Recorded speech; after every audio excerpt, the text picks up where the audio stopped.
Hey, everyone. Anthony Fantano here, internet's busiest music nerd. I hope you're doing well. As you can see, the melon is glistening, and it's time for a weekly track roundup. My thoughts on some brand new songs and singles, whether I loved them or hated them. They are linked down below. Let's get into it, starting with our Turntable Lab link, which is going to give us kickback if you go over there and get some vinyl. If you go get a turntable, something like that, supports the channel, as does our Patreon page. So you can get some cool bonus monthly content every month if you support us on an affordable tier over there. And of course, our sponsor, good people over at The Ridge, who still make these awesome, sexy, sleek, metal-plated, rough, rugged wallets that I can't even bite through it. Hit up that link down below. Promo code MELON, 10% off. Let's get into these tracks, starting with the worst tracks, of course. The first one, Modest Mouse, The Sun Hasn't Left. I have not been enjoying any of these teaser singles at all. This one just sounds like awful new wave with painfully quirky keyboards and a rhythm section. I just don't care for it at all. I really don't get the appeal. I feel like we're in for the band's least liked or at least most divisive record. I guess we will see.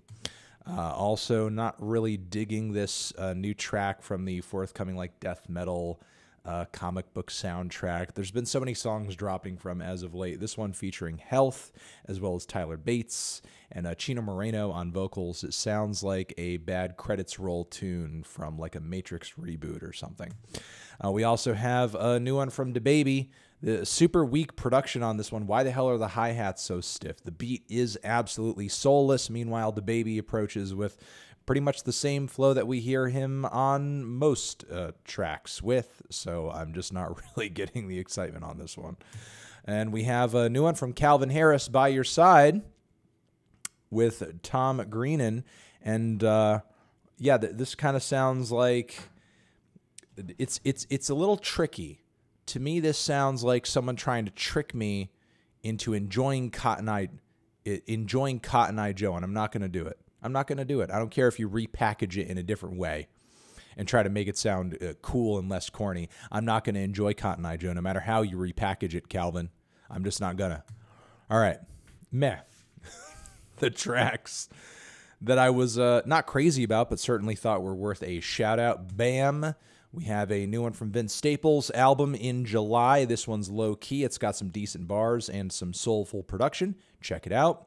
We have a new one from Bobby, Logic. He's back. I'm back. Intro, presumably an intro to a new album. This track is on Def Jam. Commercial album career is back on. Hiatus done. Retirement over. And, it's okay. I mean, it's pretty grand in terms of presentation, but will Logic say anything new and exciting on this record? I guess we will see. As far as the intro, not really. We have a new one from The Killers over here featuring Bruce Springsteen, and it kind of sounds like Springsteen and someone doing a Springsteen impression on the same track. Pretty grand instrumental, though, but not super crazy about it.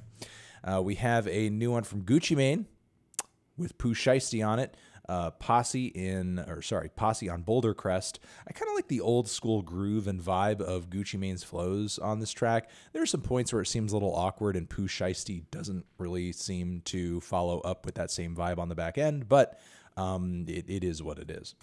All right, we also have a new one from Gang of Youths, The Angel of 8th Avenue. Kind of sounds like a cross between a National song and a New Order song to me. It's okay, I suppose. It's all right. And we have a new one from Don Toliver with Kali Uchis on it. Don does his best to, I guess, try to deliver unto us a song where he's trying to be kind of laid back and sweet and mellow and sensual, and it sort of works, I guess. I think Kali kind of carries, and the tune is a little bland, but the vibe is, for the most part, there, I suppose.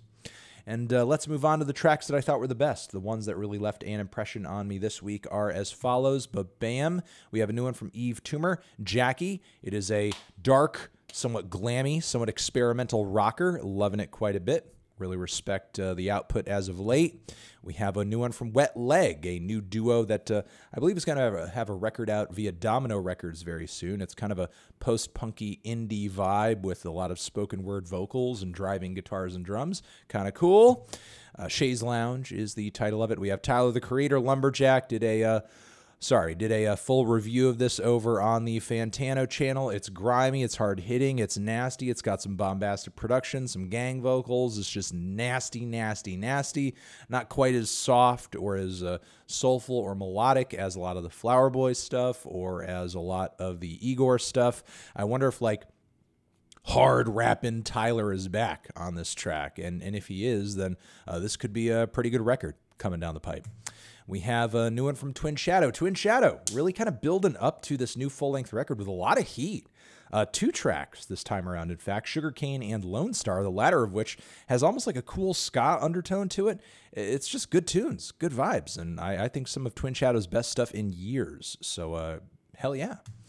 All right, we have a new one from TORRES over here. A Hug from a Dinosaur, peculiar song title, but I'm kind of loving the rowdy alternative rock vibe and vocal delivery of the song quite a bit. It's a cool little tune from TORRES, like in the new output over here.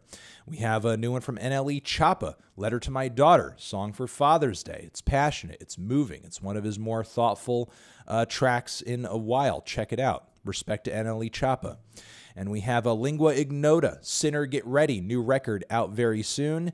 And this track, Pennsylvania Furnace, is a really, I guess, sorrowful piano ballad with a grand finish. Not quite as extreme as, the stuff off of Caligula, but I think, allowing the vocals and the tune of this one to really breathe exposes a level of beauty that was always there. Excuse me with the voice. My voice is kind of worn out today.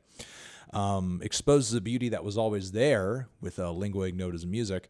And, can't wait to stick my teeth into this new record. Pretty exciting. This one sounds like it's going to be a big one.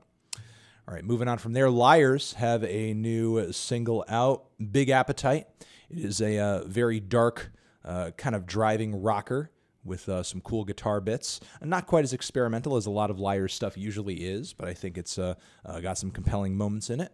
And yes, Music for the Movement, Volume 3. We have one from Kamasi Washington over here, Sunkissed Child. It's a beautiful track, beautiful vocals, beautiful jazz instrumentation. Dig on it.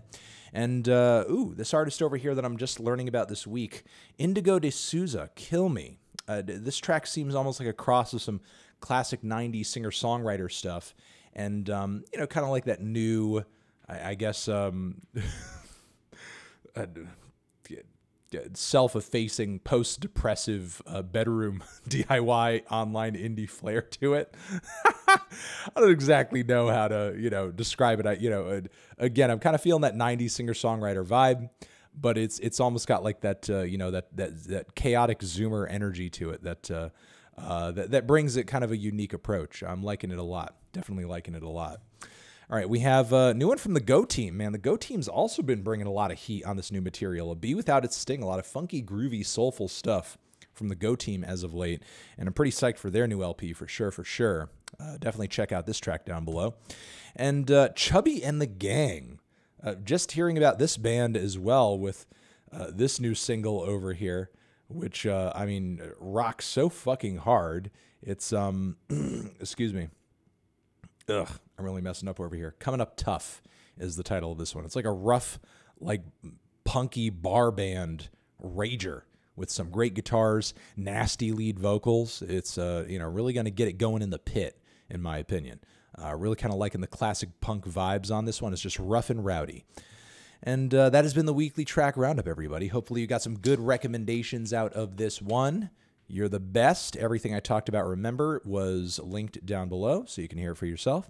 And, I'll see you guys in the next one. Anthony Fantano, Weekly Tracks, forever.